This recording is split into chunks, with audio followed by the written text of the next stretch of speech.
This episode of DG's Courtroom is sponsored by Draft, a daily fantasy app where your chances of winning are almost 3 times better than on FanDuel or DraftKings. On Draft, it's draft day every day. You can do a simple snake draft for one day whenever you want. Drafts take just minutes to complete. Download Draft now. Be sure to enter the promo code DFBPOD when you download to get a 100% deposit bonus. And with that, we are off. Welcome to the show for Tuesday, January 10th, 2017. After a despicable 3-game slate on Monday, we are back with a glorious 9-game slate. Almost every game is delicious. Fantasy goodies everywhere. Really pumped for this slate. So the last 2 days have been like 4 or 5 game slate. I think it was a 4-game slate at least on DraftKings. It may have been like a 3-game slate on Sunday, maybe 4 games on FanDuel. And then on Monday was only 3 games. So Tuesday, we are back at it. A full slate of games. Should be a lot of fun. So hopefully you played late on Monday. The judge tried to warn you that Monday was going to be nasty. There was going to be just chaos everywhere. We're going to have to roster 2, 3, 4 one-trick ponies and bums. So hopefully you took my advice. Didn't play too much. But people still made money. If you played Derrick Rose, you didn't make money, or any Nick for that matter. You probably didn't do too well, but there was still money to be had, and so hopefully you still did well if you did play. And also, like I said on yesterday's podcast, on slates like that, it just doesn't make sense to play cash games, in my humble opinion. So for me, it was a tournament only. Didn't play a lot, but still had some fun with it. And now we move on to Tuesday, where we have a full allotment of games. We can use all of our knowledge to dominate and to earn the glory that we deserve. Before we start, very important that you rate, review, and subscribe to the podcast. As you know, there are currently fishing shows, archery shows, bow and arrow shows, hunting shows that are ahead of us in the rankings, even though we have more downloads. So I don't get that. And we have more reviews. But let us fix that. Make sure you rate, review, and subscribe to the podcast. The judge would be very appreciative if you could do that. You may also notice the judge's voice is a little bizarre. It's because I'm battling, I think, a cold again. I mean, I'm telling you, do not, for the fellas out there, do not get duped into buying a winter coat that is not truly made for the winter, because I'm running around New York in this little jacket that's made for like spring. It's super cold. The bailiff loves to go on these long walks. I mean, tomorrow I'm pretty sure I have to buy a winter coat. I think I'm fighting off this cold. You see this illness, this quote-unquote illness is running rampant through the NBA. I'm sure a lot of it probably has to do with the weather right now in certain areas of the country. It's just so nasty. Makes the judge want to retire and move to Miami or somewhere nice and warm, or LA, San Diego. Give the judge some opinions. Where should the judge move to? I mean, New York. I mean, I love New York, but like winters here are just brutal. And then I'm from Wisconsin, so compared to Wisconsin, this is nothing. But still, now I've been in New York 12, 13 years, and it's been in like the teens the last 2 days, and that's just too cold for the judge and for the bailiff especially. I mean, you got to bundle them up in some hoodies and all kinds of clothes. I look ridiculous doing that. All right. So rate, review, subscribe to the podcast. Also download the app Draft, and when you do, make sure you use the promo code DFBPOD. I know a lot of you, when you download it, you basically have told me you can't find where to enter the promo code. To me, it just popped up right away. But if you happen to download it and you can't find the promo code, it's fine. A lot of you haven't found it, and then you just tweet at me at Daniel A. Green 1. Go to my website, dgcourtroomdfs.com, and let me know, hey, Judge, I signed up, but I couldn't find the promo code. And we will get you hooked up. Also, if you could, when you do that, just let me know your username on the app, on the app Draft, because that will help. Then I can just contact them, and they'll take care of it for us. As you may have noticed, if you looked in the lobby of the app Draft, the judge's chambers is dominating the landscape of DFS. We now have chambers on DraftKings. Have had a 50-man tournament on Monday. We are up to 75 people. I'm gonna have it on Monday. I already tweeted out the link, so just go to my Twitter page and you should see it. It's already out. I think I tweeted out like around 1 in the morning, maybe. Currently, it's 3 in the morning on late Monday or early Tuesday, however you want to look at it. So that link's there. Hopefully, I think we'll be able to fill the 75-man DK pretty easily, quite honestly. If we do that, I'll probably up it to 100 people on Wednesday. So So FanDuel, we're still running the 3 chambers with 20 people in them each, because FanDuel, I'm still battling with them. They refuse to kind of accommodate us and let me have a 50, 75, 100 person contest on FanDuel. So, I mean, I'm still working with it. I think eventually it will happen. It's just taking longer than I would hope. But getting back to the app draft, on the homepage of the app, you will see the judges' chambers. We have an NCAA style bracket. It is phenomenal. 32 teams, or 32, I guess, just players. There's 32 spots for you to enter. And then it's mano-a-mano snake draft style. And then it's, if you win, you advance in the brackets. It basically, it takes place over 5 days. It starts on Wednesday. As of the time I'm recording the show, there's only 1 spot left because there are only 32 spots. It was a $20 entry fee, but don't be fooled by that entry fee, my friends, because it takes place over 5 days. It's basically, starts, you'll do a snake draft on Wednesday. If you win that one, you advance to the round of 16 on Thursday. You win that one, you advance to the Elite 8 on Friday, and then the Final 4 on Saturday, and then the championship would be on Sunday. And if you win, it's like $300. So potentially $20 for 5 days of awesome action. And then if you take it down, not only will you get mad praise from the judge on the show, on the podcast, and on Twitter, but it's you'll earn the praise of the world, quite honestly. I mean, that's just a massive accomplishment. But no, in all seriousness, it's just a lot of fun, man. Doing the snake drafts, it's just a nice change of pace from playing the grind of DFS life. So make sure you get in there. I hope that we can do them daily, but I'm not sure if it's going to be a daily thing on the app. But I'm still working with them to see how often we're going to have the judges' chambers on there. But I'm just pumped for the first one to start on Wednesday. So hopefully you did get in there. If you didn't make it this time around, hopefully you can get in next time. And I will make sure to alert you when the next one is up and running. But it's going to be awesome. I can't wait. Also, if you would like a consultation with the judge, I had 2 more today. I probably just not helping my voice. And let me know. You can tweet at me at DanielAGreen1 or go to the website and send me an email. And basically, that's just all about you. That's more if you're struggling on a fundamental level and you have serious questions about roster construction, building lineups. Make sure you're entering the right contest. I mean, a lot of it's just focusing on what your strengths are. I mean, DFS is like anything else in life. You have to figure out what's your strength. I mean, maybe you're a GPP player. Maybe you're more talented at single entry tournaments. I mean, everyone is different. One of the main things that we'll do to start out with is figure out where your strengths are. So I have you tracking down, and using a lot of data that you probably are currently not doing. So it's just for people who, want to see those results, start going in the right direction, and it's more of a macro level issue and not little micro issues. But so feel free to let me know if you want to do that. And then that's about it that I got. That's all administrative stuff.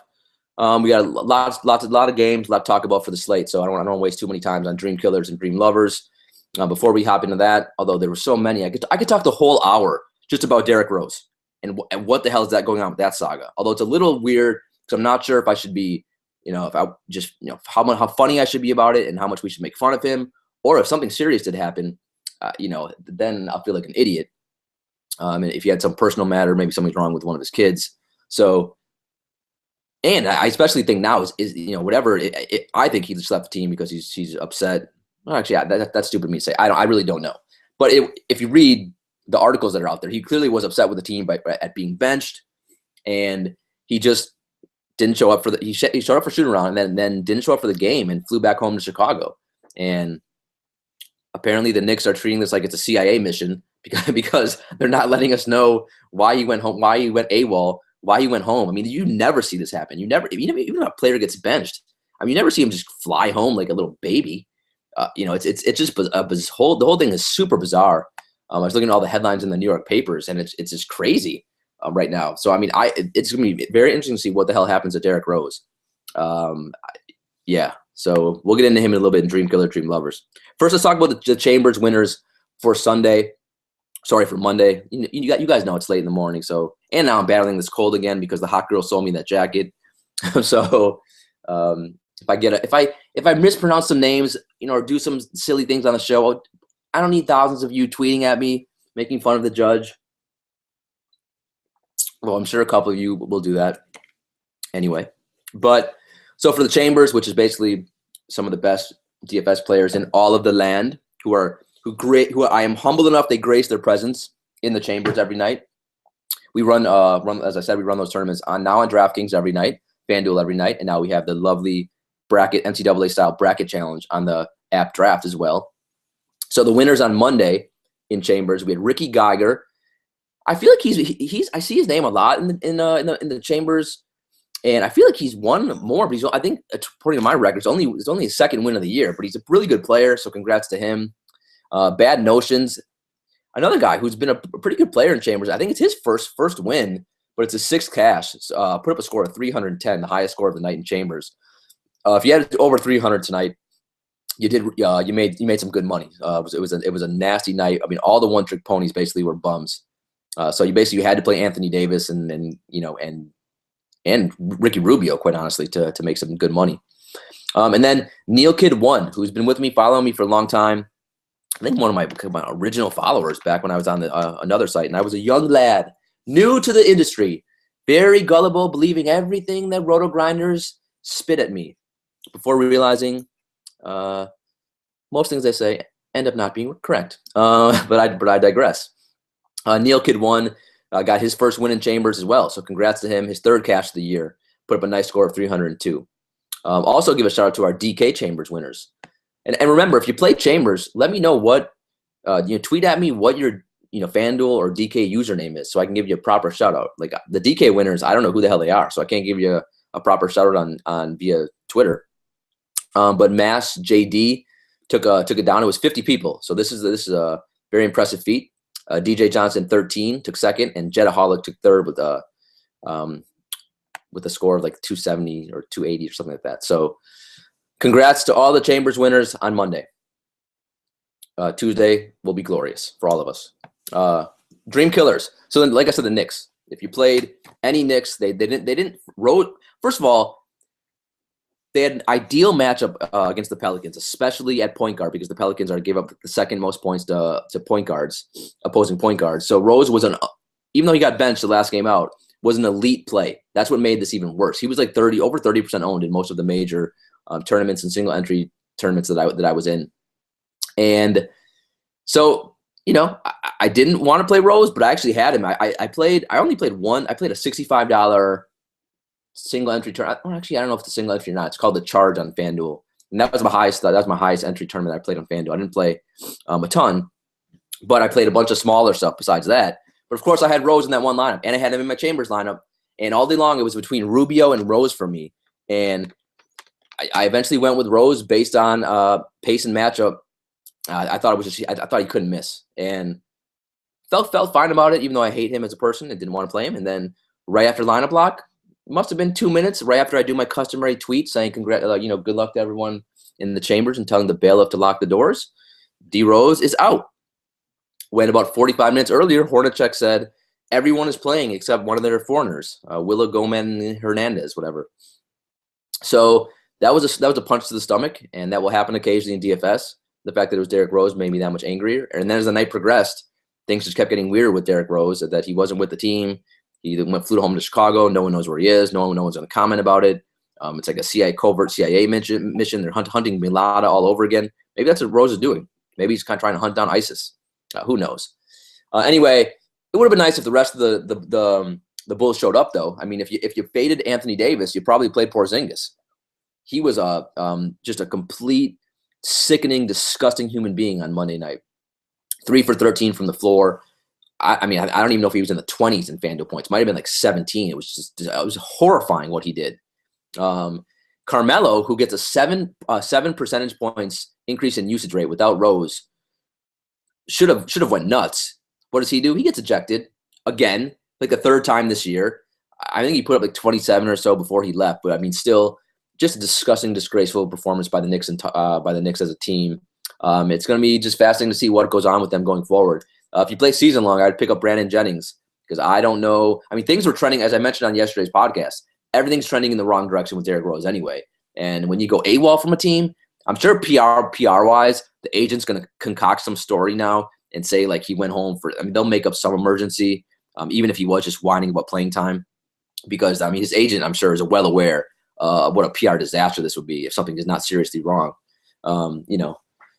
So it's just a bad situation. And the Knicks have been playing like crap anyway, but it's horrible. If you play the Bulls, you're probably also really pissed. Jimmy Butler dealing with an illness, one of these, the mystery illness going around the NBA, maybe the same one that I'm concocting right now. And Jimmy Butler, pretty sure he was like 0 for 6 from the floor, and maybe had one actual point, was just a disaster. Shouldn't have played. He's a tough guy. He's not a tin man like Anthony Davis or some of the other guys in the NBA. So you kind of knew he was going to play, but he shouldn't have because he was lethargic. Clearly was not right. Everyone except Dwayne Wade and Felicio was disgraceful for the Bulls. I mean, it was a mystery. Like, I don't understand. First of all, I didn't catch a lot of this game, so I taped it. I was doing consultation, so I need to go back and watch. But Mirotic, I watched a tiny bit, late in the third, early in the most of the fourth quarter, but when it was already a blowout. Mirotic only got 16 minutes. Why that happened, I have no clue. I need to find out because that puzzles the hell out of me. He was a great play for all formats on this slate, so shocking, and he was getting like mid-20s every game. I don't know what the hell that was about. He went 1 for 4 and was an absolute dud. Doug McDermott got 25 minutes and put up another. He was a bum too, 2 for 6 from the floor. So massive dream killers for those two guys, expecting big games from them, and they both completely crapped the bed.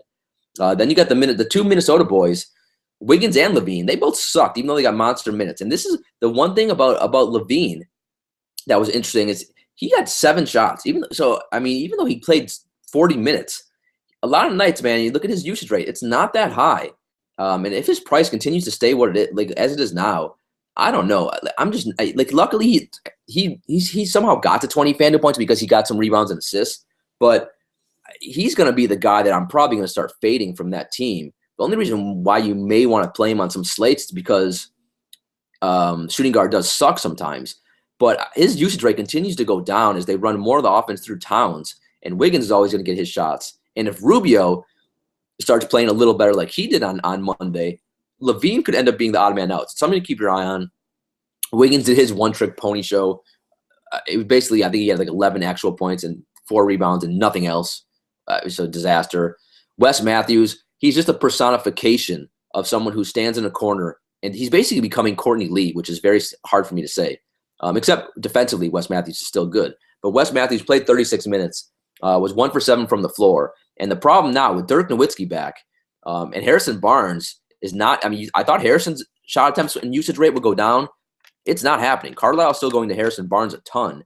Barnes got 23 shots, was 13 for 23, and then Dirk had his best game of the year, was 8 for 16. That meant Wes Matthews – I already told you on many other podcasts, in the fourth quarter, it's all pick and roll, isolation with Harrison Barnes and Darren Williams anyway. Now with Dirk back, Wes was already standing in the corner, and one of my guys on Twitter sent me a photo of Wes Matthews standing in the corner because he will go 8, 9, 10, 11 possessions without touching the ball. So, especially in games like slow-paced games, even if he gets a lot of minutes, it's very hard to play him. Not a guy with a high ceiling right now. Dream lovers, but Buddy Hield, my boy who I mentioned on the show yesterday, he came through. He outscored Oladipo and a bunch of other bums, and he was much cheaper. So, and New Orleans blew out the Knicks, so he didn't even get a ton of minutes. He was great. Anthony Davis, I know he got someone finally at the Knicks. Kyle O'Quinn, at least Kyle O'Quinn plays hard and gave Anthony Davis a hard foul. Of course, if you blow on Anthony Davis, he's going to get injured. So of course Anthony Davis is now dealing with a hip pointer or something like that. And he went to the locker room I think late in the third quarter. Even in like 28 minutes, dude put up 70 FanDuel points. Like that's just how talented he is. He was a must to make big money. So I mentioned on the show yesterday that you got to play. On a 3-game slate like this, it was about raw number of points. Each slate is different. On the 3-game slate, you had to look at the roster and say to yourself, you know what? What's going to get me to 300 points? What's the easiest route to do that? Do you want to play 6 bums, or 6 one-trick ponies? Or do you lock in Westbrook and Anthony Davis and get a guaranteed, 140 FanDuel points? So granted, even with those two, then you have to fill out your lineup with a bunch of bums. But on a slate like that, the opportunity cost is just too great to pass up on a guy like Anthony Davis and Westbrook. So Anthony Davis, hopefully he was in your lineups. Karl Anthony Towns, I was surprised how he had close to 60 Fandom points against Dallas, which is super impressive because Dallas and Bogut are really good defensively against the center position, and obviously they play at such a horrific pace.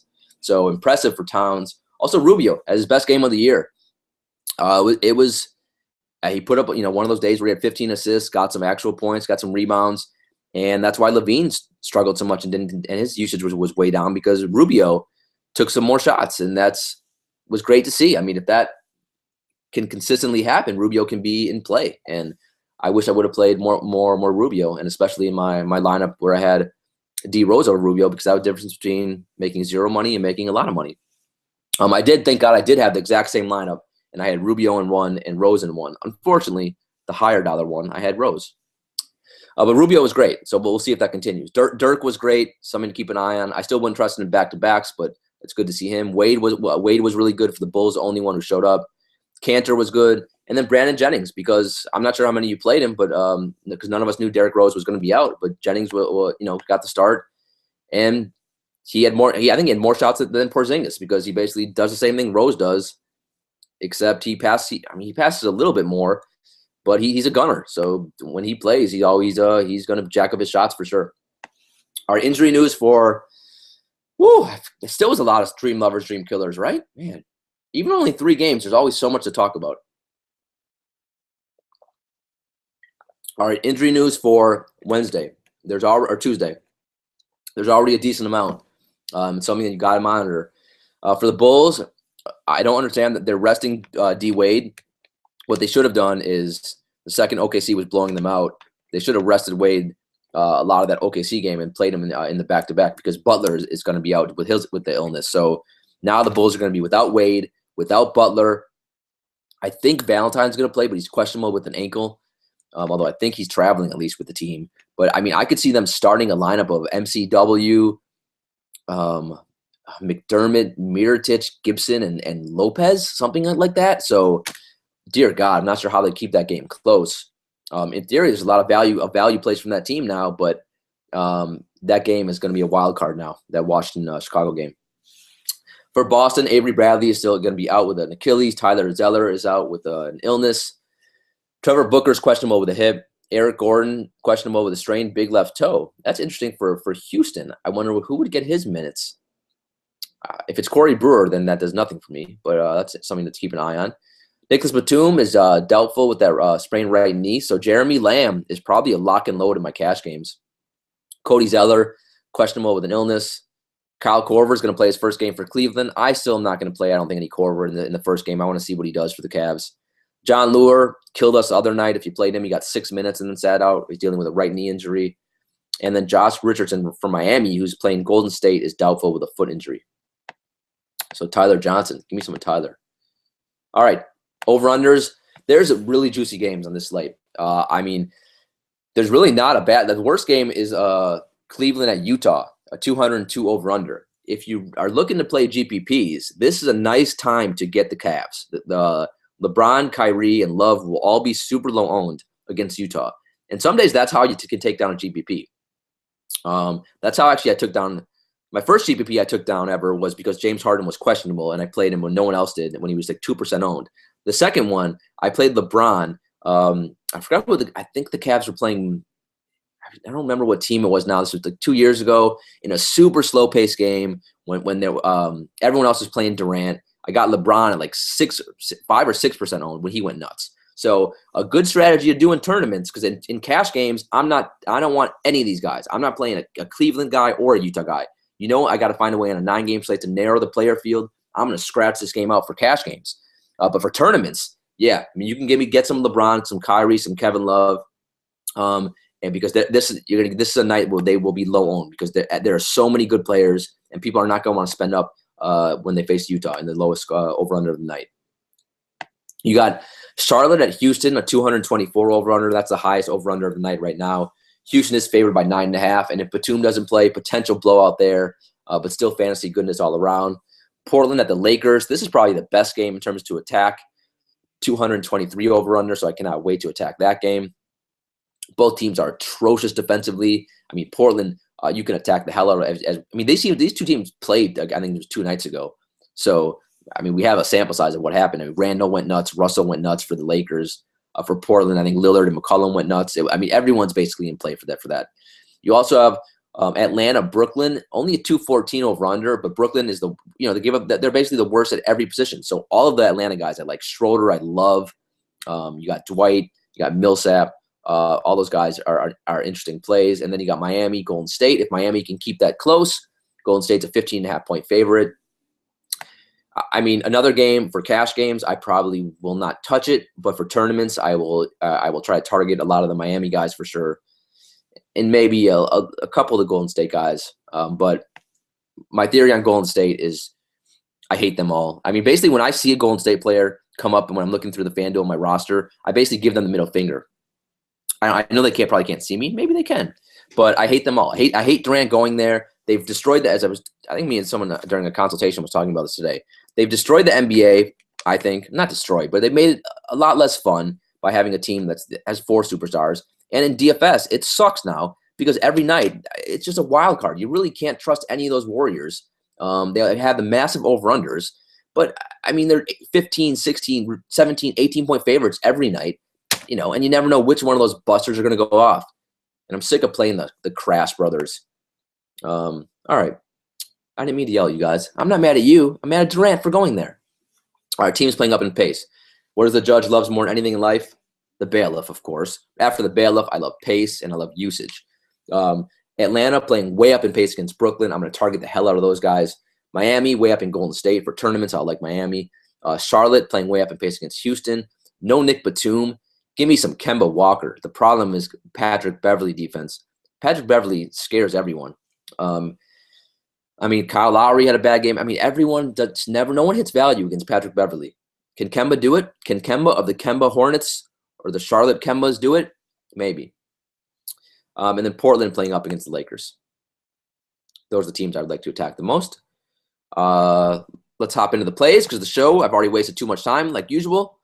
My voice feels extra scratchy and hoarse. I must drink some of this orange juice. So I have a smoothie with a straw, and also they gave me an extra straw today. I think the key is when I ordered my delivery and ordered my smoothie, I put exclamation points when I said, please give me straws.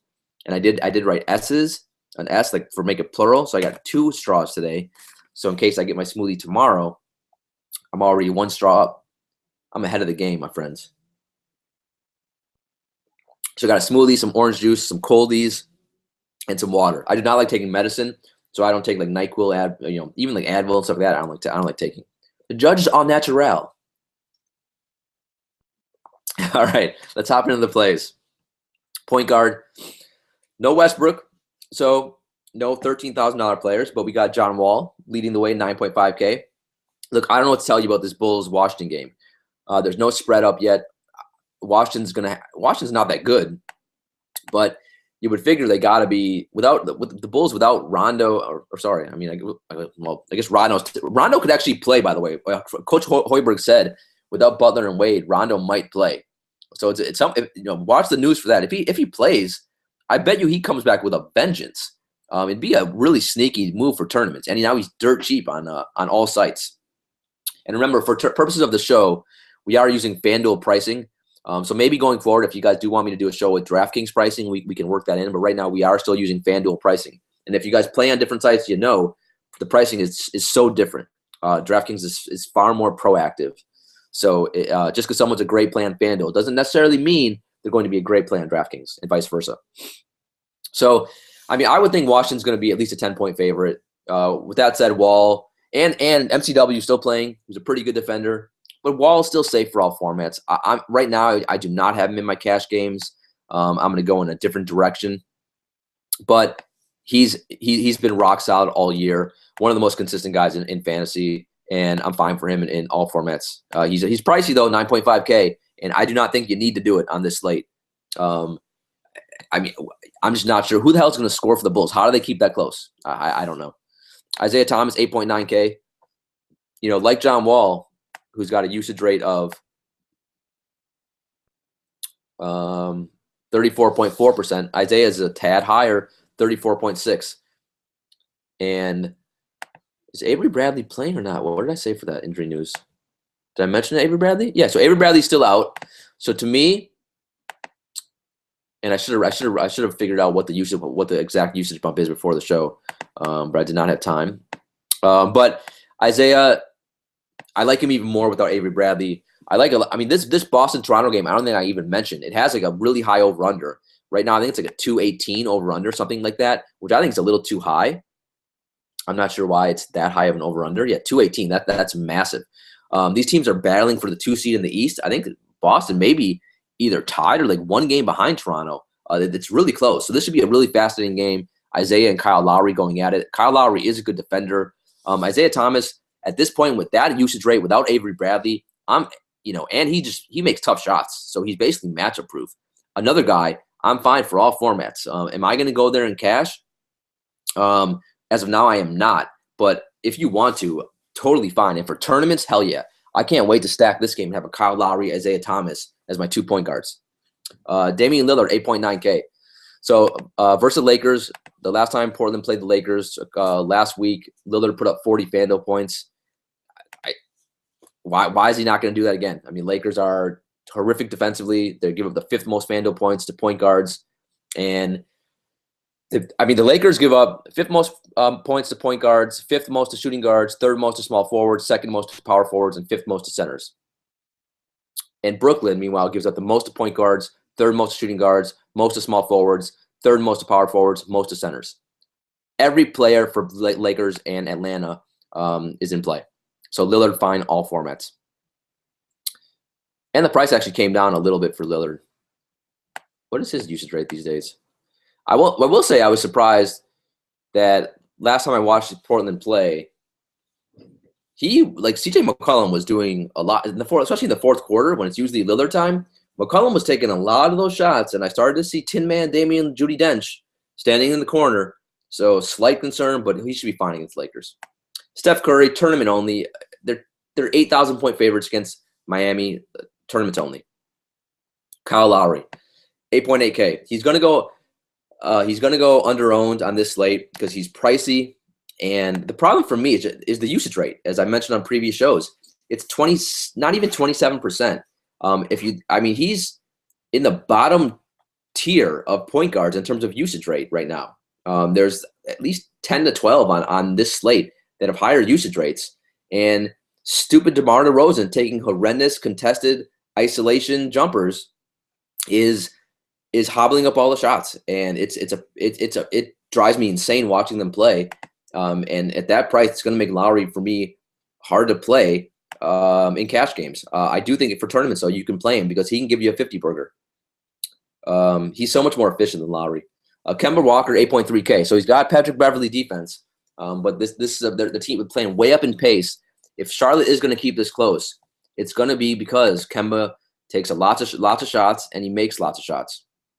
In the last game without Batum, Kemba played the Spurs and did not do well. They got blown out. Only at 23 FanDuel points. So, people tend to be scared of Patrick Beverley, and the numbers kind of back it up that he does hurt opposing point guards. They seem to struggle. If you don't want to use Kemba, I understand it, but I think he's a really good tournament play, and I think he'll be under owned. And that's a nice game if you want to stack that game. You can do it.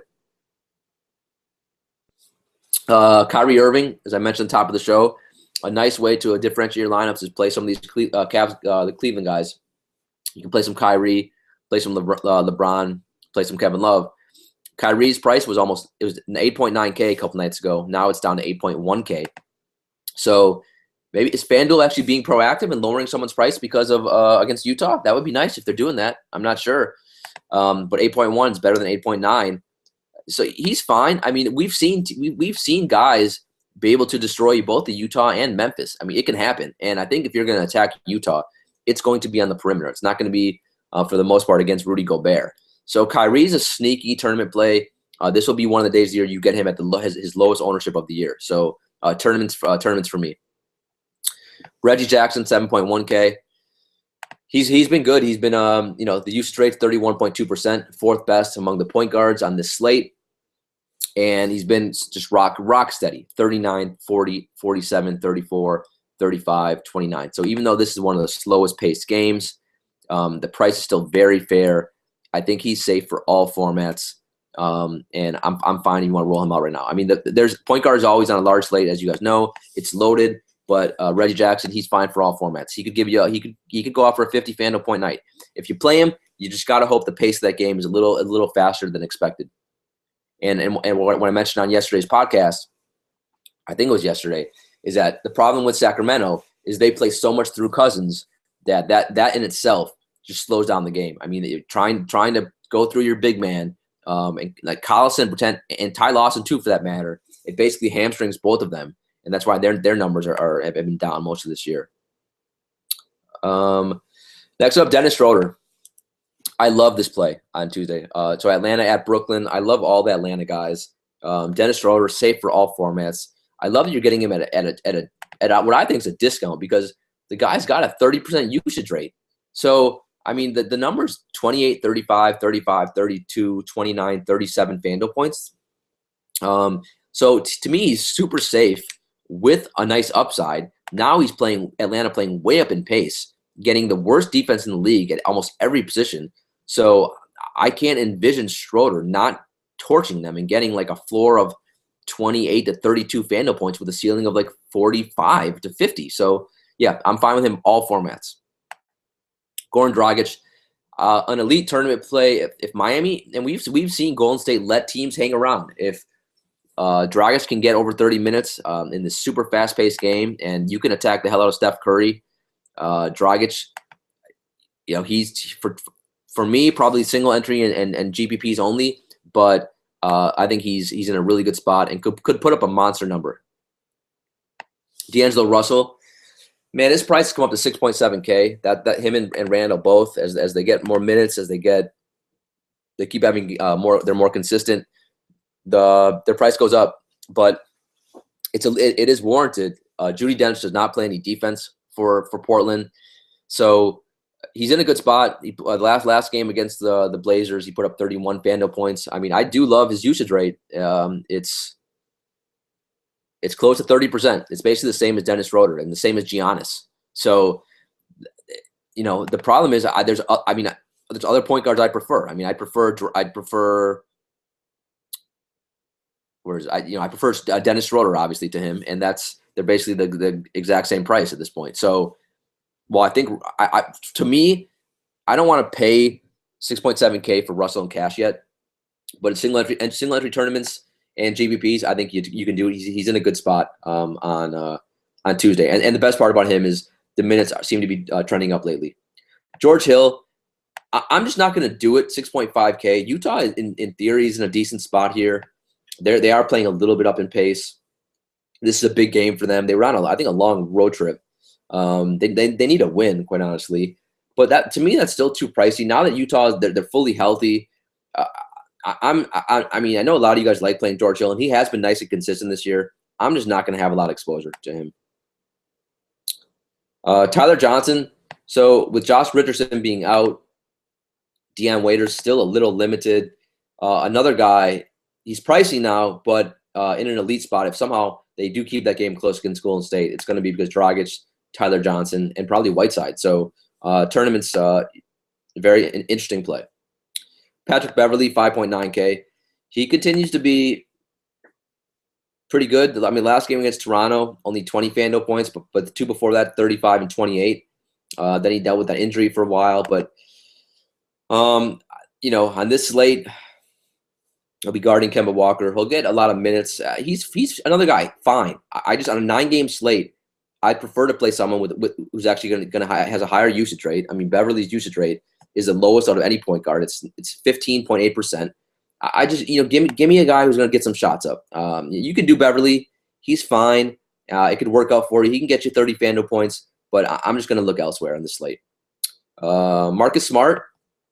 So if Avery Bradley's out, Marcus Smart's probably going to be starting, and he's looked great the last two games. 40 and 33 FanDuel points.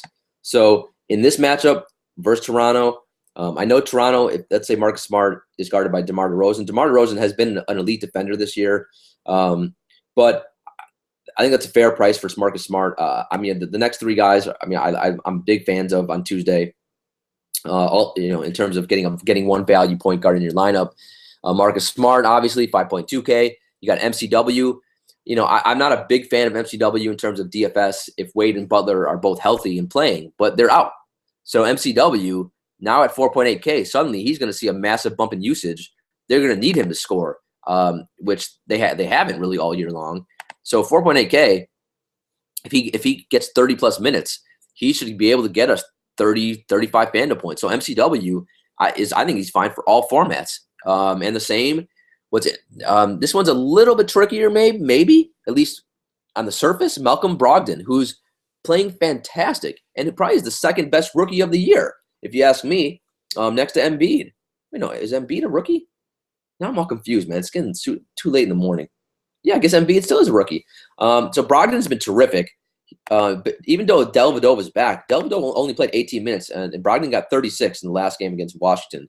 Brogdon, 35, 24, 31 the last 3 games. They're playing the Spurs. That's the one thing that's going to scare. Everyone's scared to play people against the Spurs, and you should be, quite honestly, because if you look at them, they play at a slow pace because they go a lot of through LaMarcus Aldridge. Kawhi, he plays at somewhat of a what's the right word? Methodical pace, maybe I would say for Kawhi. I mean, even though he's athletic, he certainly doesn't, rush the ball up the court. It'd be fun if the Spurs did more of that. But also Tony Parker is now 75 years old, so he probably can't. I don't love this spot for Brogdon, but you can attack the Spurs guards, so I'm not super worried. I still think Brogdon, is pretty safe for all formats. I think on DraftKings, he's getting close to 6K, and that's too expensive to me. But 4.8K, I think it's fine. Now, I actually kind of prefer MCW though. I know Butler and Wade are going to be out, so I think MCW, I may like him a little more than Brogdon for this slate, and then Marcus Smart's fine, but all 3 of those point guards are fine. Then you got Tony Parker, who's in play, 4.7K. He'll be super low owned. Darren Collison, Ty Lawson. I'm going to pass on those two. I'm not in a 9-game slate. On a 9-game slate, you don't need to force value. You don't need to do it. Jordan Clarkson, 4.3K. If there's one guy who I'll play as a dart in tournaments, it is Clarkson because he still has been getting minutes for the Lakers. 29 minutes. Then he got ejected against Miami with 32 minutes before that. And he's lately been a fantasy point per minute guy. So at that price for tournaments, I think he's fine. And then keep an eye on Rondo. If Rondo does play, he's 4K. And as a tournament, I think Rondo would be an interesting guy you could play. All right, shooting guard. James Harden, 11.7K. So no Westbrook. So the first question we probably should ask is, do we want to play Harden? He's expensive, but you saw I just mentioned 3 very solid value point guards you could play. Dennis Schroeder is very safe for cash. So you can play Harden and still feel good about your lineup. So right now I do have him locked. And the one thing I'm starting to do with Harden is if they're not on a back-to-back, I think he's going to be obviously much more likely to be in my cash game lineups. You may ask, why, Judge? Why? Every day, what does Houston do? What does all they do? Jump shots, three-point attempts, all those guys. So not only Harden, but also guys like Ariza, Ryan Anderson. I'm going to look to play them more when it's not on the second leg of a back-to-back, because the last few times I played Harden on back-to-backs, every shot he takes, and the same was true for Ryan Anderson, every shot they took, it was short. I mean, they just didn't have enough legs, especially with the minutes that Harden's playing. That kind of makes sense. Why he didn't certain nights he doesn't take it more to the hole, I don't understand. But coming off some rest now, 11.7K, that's expensive, but I do have the salary. There's enough value on the slate. You don't have to do it by any stretch of the imagination. But I don't want to play Giannis in cash, at least, because I am a little worried he's going to get Kawhi Leonard defense. So that means for Harden, I'm going to use him in cash. Tournaments, you can use him. But as you guys probably have noticed, on large slates, unless one of the superstars go off for 70, 80, 90 FanDuel points, most of the winning lineups end up being a more balanced lineup. So you can totally fade Harden in GPPs. But as of now, I do have Harden in a lot of lineups. Giannis is 10.1K. So I'm just worried he's going to get Kawhi Leonard. And now, will I still have a little exposure in tournaments? Yeah, because I think this is going to be similar to the Cavs guys. This is going to be one of the days where he's probably going to be super low owned, especially if word gets out that Kawhi is going to be guarding him.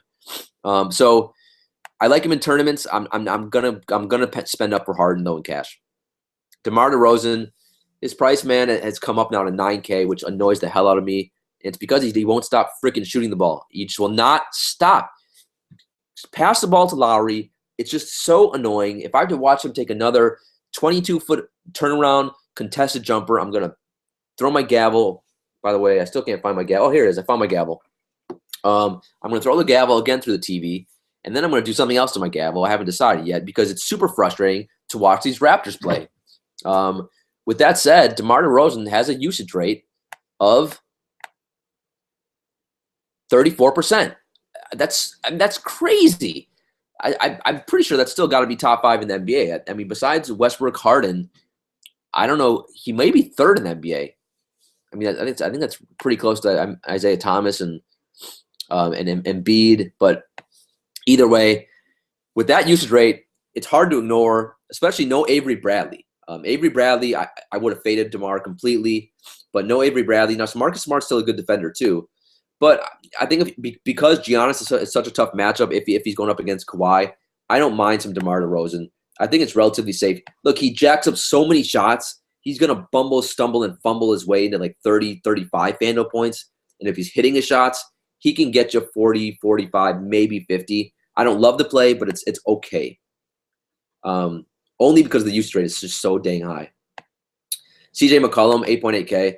So he's still priced up like Lillard's out, and that's because since Lillard's been back, he's been still really good, and he's been still taking a lot of shots, 50 and 42 FanDuel points since Damian Jeudy Dencher's come back, and he had 42 FanDuel points last time they played the Lakers.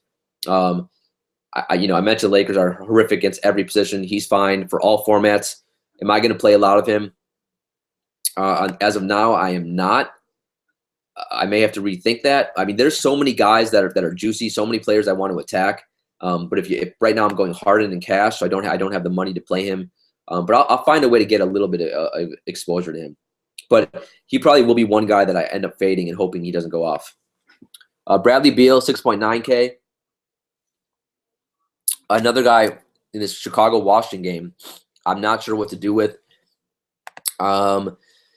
In theory, he's, we all know he gets lots of minutes, and he's been good. 32, 28, 38, 35 last 4 games. He's fine. I just prefer to go another route, but if you want to use him, no issues. Klay Thompson, tournaments only. Crash Brothers. KCP, 5.7K. So, Sacramento, even though they played a slow pace, they've been horrific against opposing shooting guards. KCP, he's I'm not ready. I don't know if I want him at Magic Mountain with me, waiting in line for roller coasters with Eric Bledsoe and some other guys in the Bazemore. But he may have to be there. The 39, 15, 29, 40, 21, 20, the last 4, 5, 6 games. The minutes are certainly there. I do like the price. So I think is he a little bit risky for cash? Maybe on a 9-game slate. I don't think you need to do it when you got a guy like Jeremy Lamb who's going to probably start if Batum's out for 4K. But I do think KCP is pretty much fine for. You can do it for cash. You don't have to. But I do think he's okay for single entry and tournaments. He does have 40, 45, 50 FanDuel point upside and a sneaky tournament play. And I don't think I would do it on a 9-game slate. But if you pair Reggie Jackson and KCP, no one has those two on the same roster. Deion Waiters, 4.8K. Let me just check his minutes real quick. Yeah, he still only got 15 minutes last game. If we hear he's going to get a full allotment of minutes against Golden State, he could jack up like 30 shots. And he would all of a sudden become a sneaky play. Lou Williams, everything about Lou Williams is on the decline. The minutes, the usage. So But the good news, that means the price has come skyrocketed down. It's down about $1,000 since about a week and a half ago. Portland is atrocious defensively at both guard spots, especially shooting guard. So Lou Williams, a sneaky play. No one's going to be on him. I think he's fine for like large tournaments. Tim Hardaway Jr., I know all of you guys, when Kyle Korver got traded, I got so many questions about Hardaway Jr. You guys were so eager to play this one-trick pony, and he came through. 27 FanDuel points. He's not starting, but Coach Bud did say he's going to give Tim Hardaway Jr. some more minutes now that Kyle Korver's gone, and he got 31 minutes last game. If he's going to get close to 30 minutes, look, he's still a one-trick pony, but he's dirt cheap. He's got the best matchup in the world against Brooklyn. So I would prefer a guy like Lamb in tournaments, a guy like Lamb in cash games.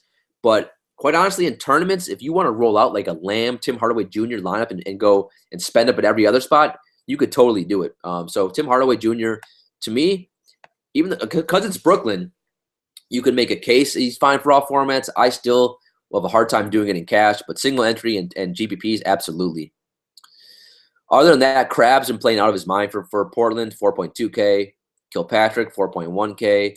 Rodney Hood, he just can't seem to get it together. Played over 30 minutes. He got 15 FanDuel points last game. He's 4K. You could do that as a dart. Jeremy Lamb, my boy. If Batum is out, I'm going to lock and load Lamb in, make my life easier. I mean, he shoots so much. And my favorite part about watching him this year, he attacks the glass with like a vengeance. So he's not only a one-trick pony this year. In past years, he has been. So last game without Batum against San Antonio, 29 minutes, 28 FanDuel points.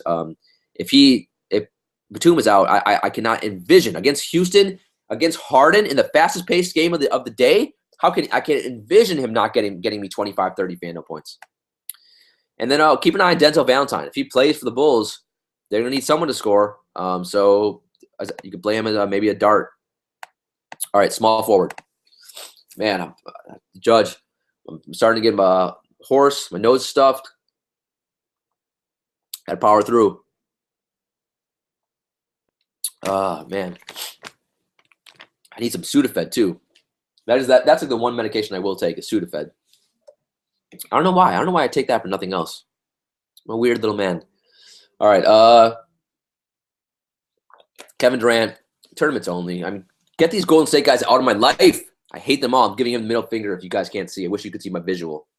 It's basically me in boxers with a gavel giving Kevin Durant the middle finger at 4 a.m. It's quite the sight while I'm sick. And tissues out everywhere.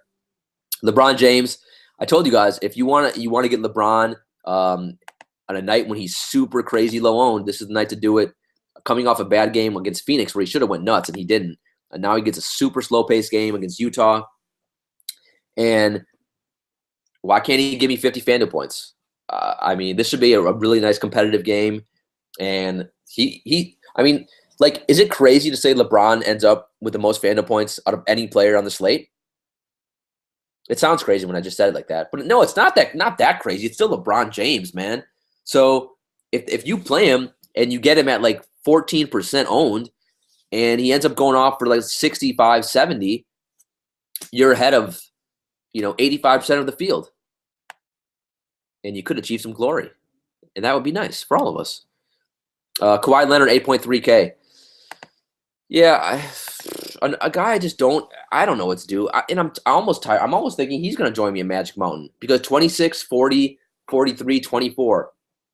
If you watch the Spurs, and the Judge sadly watches every team, what you've been noticing them is that they're going to LaMarcus Aldridge more and more, and that hurts Kawhi's usage rate and obviously his fantasy production. And so he hasn't been great lately. And at 8.3K in a 9-game slate, he's okay, but I would just prefer to go elsewhere, quite honestly. Gordon Hayward, 7.2K. Another guy, hasn't been great lately, and now that Derek Favors is back, George Hill is back, his usage rate goes down. And so we have to wait for all their prices to drop a little bit. Now, I think his price has come down. I think it was close to like 8K. So 7.2K is pretty fair. I'm gonna find a way to have a little exposure to Gordon Hayward, Favors, and to Gordon Hayward, Favors, and Gobert for Utah on the slate. Rudy Gay, he was a 7.1K. He was really good. Again, the last game I watched them play against Golden State, he had 32 FanDuel points. The problem is it's Rudy Gay. He is the epitome, maybe the original founder of a one-trick pony. When I first started playing DFS, he was, I think, the first guy called one-trick pony because he would end up have games 25 actual points, 25 FanDuel points. And so it's just hard, especially with Sacramento playing so slow in pace. And they're playing against Detroit, two teams that play so slow in pace. Not a huge fan of Rudy Gay in this matchup. Otto Porter, so the man without a usage rate has been really good. Now, the one reason you can play a guy with a low usage rate like an Otto Porter is if he's doing other things on the court. So he's got a 15% usage rate, but his peripherals would make him so expensive in a decent play. Look at the last few games: 7 rebounds, 7 assists, 2 blocks, 1 steal. 6 rebounds, 2 assists, 2 blocks, 1 steal. 4 rebounds, 3 assists, 3 blocks, 3 steals. So if he gets some actual points, that's just like a bonus. So the 6K is a little scary to me. Also, the game against Chicago, they should destroy the Bulls without Butler and Wade. So I'm not going to go there too much. Not in a 9-game slate. But tournaments, maybe. The problem is you got his twin brother, Michael Kidd Gilchrist, who's like 1.2K cheaper. So I'd probably prefer to go MKG in a faster paced game. Trevor Ariza, 5.8K. My stance on him. Speaking of usage rates, his is worse than Otto Porter. His is 14.9%, which is disgusting. But he's similar to Otto because he does other things on the court. I love pairing up Harden with an Ariza, with a Ryan Anderson to give me those assists. Jay Crowder. He's just too cheap. He's 5K. I'm tempted, quite honestly, to lock in Crowder and MKG in my cash game lineups. They're both just so dirt cheap. It allows me to spend up and get Harden and spend up at some other spots. Crowder, yeah, he hasn't been great, but he finds a way to grind 20, 25, 30 FanDuel points almost every night except the one night against Philly. And now they have no Avery Bradley, so he gets some more shots. So 5K, man, yeah, I know he hasn't been great the last couple games, and we keep expecting him to do more. But I'm gonna go back to the well one more time on Wednesday or Tuesday, I think. Same with MKG. So if I'm gonna play someone with a low usage rate like MKG, 14.5%, it's gonna be in a super high, fast-paced game against Houston, and his twin brother Otto Porter is 1.2K more expensive. I'd prefer to play MKG. Especially if no Batum's out, then he does gets a couple more shots maybe. And he's been really good the last few games. He's given you 28, 24, 28 FanDuel points, and that's basically almost 6 times value. So I do like that play. Other than that, you got Marcus Morris, you got Luol Deng, Evan Turner, you got the Mo Harkless, you got Bazemore, Bogdanovich. All those guys are fine. Cephalosha. Look, there's all those value guys. They're basically darts you can throw and hope they go off. I don't think you need to do it on a 9-game slate. You can, though. You also got guys like Damari Carroll, Brandon Ingram, and then Doug McDermott. So McDermott, he did suck on Monday, 9 FanDuel points. But if there's no Wade and Butler, how could he not get 15 shots?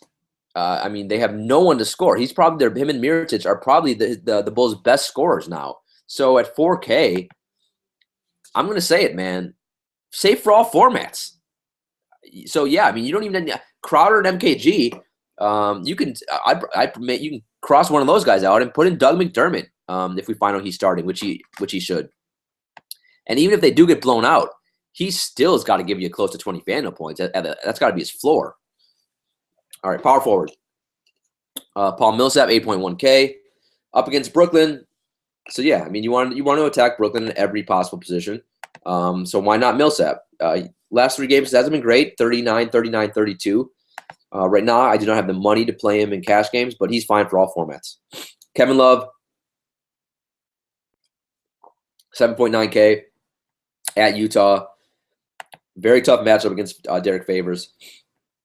But he also can give Favors some trouble stepping out on the perimeter by a 3-point line. Going to be a single entry GBP play only for me. But could Kevin Love give you 45, 50 FanDuel points? Yeah. And he'll be low owned on this slate. I'm telling you, this is the day to play the Cleveland guy in tournaments. Cleveland guys. Draymond Green tournament only for me. Aldridge, he's been really good. I'm telling you, that's why Kawhi hasn't been as great, because they're running so much of the offense through Aldridge. 35, 37, 43, 50 last 4 games. And quite honestly, then he had one bad game against Portland, and he had 40s the 3 games before that. So he's been rock steady. And now he gets you can attack the Bucks bigs. They are horrendous defensively. Jabari Parker and Henson or Greg Monroe, whoever they start up there, is a disaster. So he's in another really good spot here, safe for all formats. And same goes for Julius Randle. Portland bigs, I've made a ton of money all year long. I've said it in every show. You can attack Atlanta guards, Portland bigs, Brooklyn everywhere, Lakers everywhere. Last game against Portland, 37 minutes, 35 FanDuel points. He's been over 30 FanDuel points for 5 straight games. And I see no reason why that shouldn't continue on Tuesday. Safe for all formats. Jabari Parker, probably a day I'm not going to play too much of him. San Antonio gives up the fewest or second fewest points to power forwards. And yeah, I mean, Parker's not good at rebounding, so we're counting on him to score. And he's got a tough matchup here, so not a fan of him on this slate. Tobias Harris, 6.1K is too expensive for me on a super slow-paced game against Sacramento. James Johnson, 5.6K. That's fair. If this game could stay close, he's in a fantastic spot against Golden State, playing way up in pace. But yeah, right now I'm not doing it in cash games. Although if you did it in cash games, I understand why. But he's going to be single entry and GPPs for me only. And if I do play Miami guys, I'll probably have like 2 in the same lineup or so and hope it stays close. So I'll probably have like a Dragic and James Johnson lineup, or a Tyler Johnson and James Johnson lineup. Ryan Anderson, tournaments only. Team him up. And if you play Ryan Anderson, you should play him with Harden, because out of the 7 3-pointers he makes for you that night, 5 of them are going to be assists by Harden. Then you got Markieff Morris, Taj Gibson, Aminu, Derek Favors. I think Favors coming off a bad game. I think he'll bounce back. He only got on a back-to-back against Memphis. I know a lot of people played him. But this is not, now that he gets a couple days rest, and he's still too cheap. So he might be he's my favorite Utah guy to play, obviously, on this slate. And he could give Kevin Love some problems down low. But yeah, I mean, I worry a little bit about minutes, but for the most part, that's just too cheap. So Derek Favors, he's fine. He's another guy.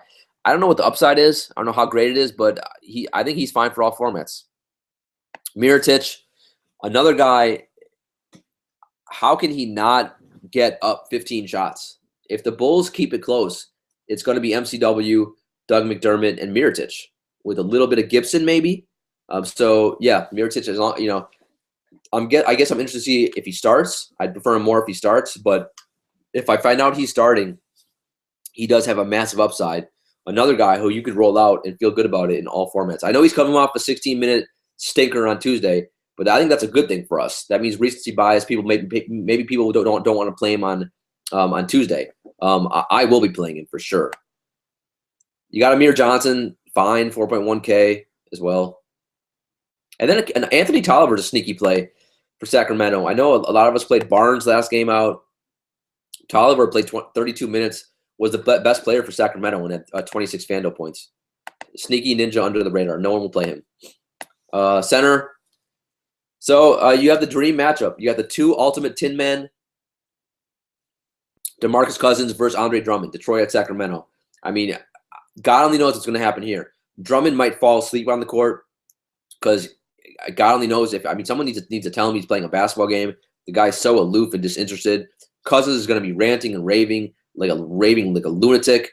He's going to be jacking up 3-pointers. It's just he's been so frustrating to play. Cost me. I played him in a really high entry fee tournament a couple days ago against the Spurs. He got in foul, as I mentioned on the show. He got in foul trouble. Ended up being a soul crusher. With that said, Drummond is not only is he aloof, probably falling asleep half the time on the court. He's an atrocious defender. So Cousins is in an elite spot here. And as long as he doesn't act like a complete buffoon, which is saying a lot, he should smash. So safe for all formats if you have the money. Speaking of the other side, Drummond. You know, I'm not super high on him in this matchup. Cousins is somewhat of a decent defender, and also I wouldn't be surprised if they put Kufis or, Cauley-Stein doesn't even play. Why did they draft him? I have no idea. I'm not sure actually who. I guess they'd put Cousins on Drummond. How ironic would it be if they just, like, to start the game off, they each get like two. They basically foul each other at the same time, because I've seen refs do that, like a double foul. There's just two double fouls to start the game. They're both in foul trouble. Bench them both. Honestly, let's not play either of these two bumps. Although I know we have to, but Drummond's fine. I just prefer other guys, so I'm not going to use Cousins. Plus, Drummond's coming off a really good game, so his price has come up now to 8.4K. As you guys know, I am a little biased here though, because Drummond's cost me more money than any player in the NBA.